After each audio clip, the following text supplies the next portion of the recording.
you're seeing is a compartment built into a vehicle. If heroin seizures in the U.S. have increased by 81% over the last 5 years, then you have to wonder where it's all coming from. About 95% of the heroin is produced in Latin America. And you have to wonder, how does it get here? Most of it is smuggled into the country from Mexico. These pictures given to us by the DEA show how heroin sneaks inside our borders. This is a hidden compartment inside a car. This inside a suitcase. And what's tucked inside of these won't be used for a baby. If 95% comes from Latin America, the other 5% of heroin in the U.S. comes from Asia. And it starts with opium poppy fields, proving to be profitable ventures for Mexican, Colombian, and Asian farmers. This picture shows the DEA on a joint drug operation with Afghan National Police. Once the heroin is produced in a lab, it's smuggled across the border. They wouldn't be able to tell what's inside the packages, and if there's no canine. First stop, the Northeast. Most of the heroin we're seeing come to the Hampton Roads area. I would say it comes from New York, northern New Jersey. We're seeing some from Baltimore. So DEA agents are following the trails, looking for the big dealers. So we start with a local investigation of individuals that are trafficking here and try to link them either to a big source or city or even over to the border. And recently, the trail has led to a parade of accused dealers appearing in Norfolk Federal Court. What'd you say? This undercover video shows Theodore Van, a.k.a. Flatline, in a stash house in Portsmouth. Here you see him and members of his gang cutting heroin. On the phone by speaker appears to be a customer. Why is this not good? You say why it's not good? It's dope. It's a hit and miss sometimes. Federal prosecutors say Van and his gang members manufactured and distributed more than 1 kilogram in Portsmouth. He was sentenced to 16 years.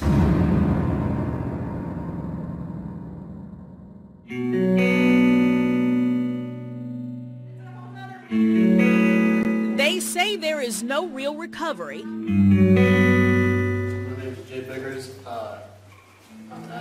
Without honesty. I started using heroin when I was 18 years old and used it for the next 7 years of my life. And inside the circle of recovering heroin addicts, straight talk is all you get.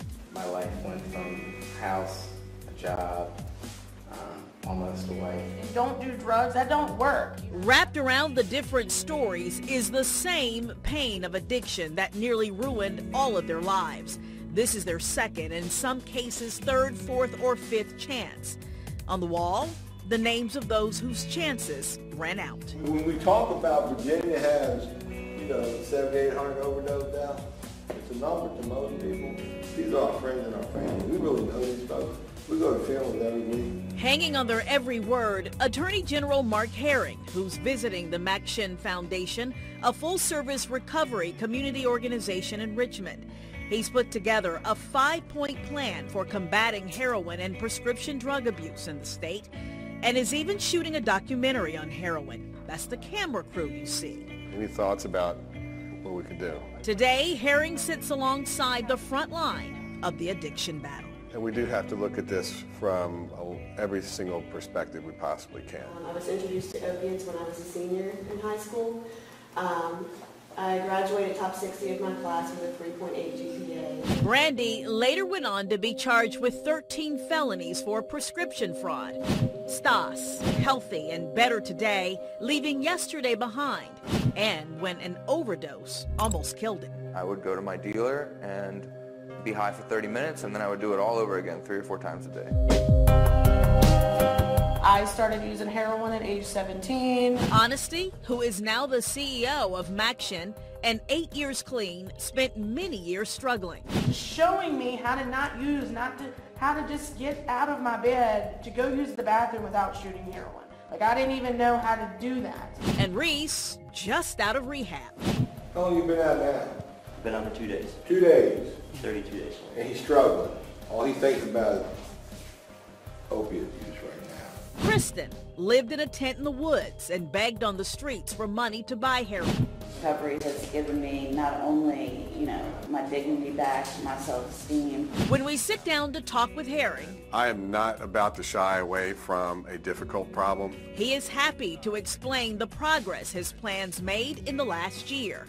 It pulls together legislative, educational, and prosecutorial efforts to combat heroin's climb. And we've brought 28 cases against the dealers that are profiting off addiction, involving over 210 pounds of heroin. Herring hears firsthand what has worked and what has not, and what's needed. Starting a recovery school in the area.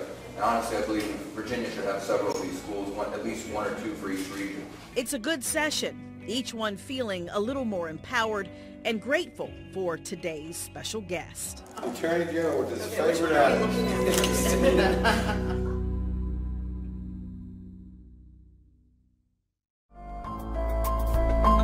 Oh my goodness. Chance Antonio Ramirez has finally come into this world. Cute, tiny, and undoubtedly adorable. So small in his mother's arms, so big of a responsibility. He could have suffered, and that ain't fair. More than this baby has been growing inside Tiffany for the last 9 months, looking at her and listening. I'm done. You seem to hear a fully developed resolve to turn her life around. Heroin had been her baby, but no more. She leaves the Southeastern Family Project residential substance abuse treatment home in less than 2 months, striking out on her own, taking another chance. I'm totally just in love with him. Yeah, he's awesome. I wouldn't change it. The people you just met wanted to tell their stories in hopes of saving lives. This exploding epidemic knows no boundaries, touching and destroying lives from every background. What else do the people in the stories want you to know? That there is help, there is hope, there is another chance. Log on to 13newsnow.com to find a number of resources. I'm Janet Roach.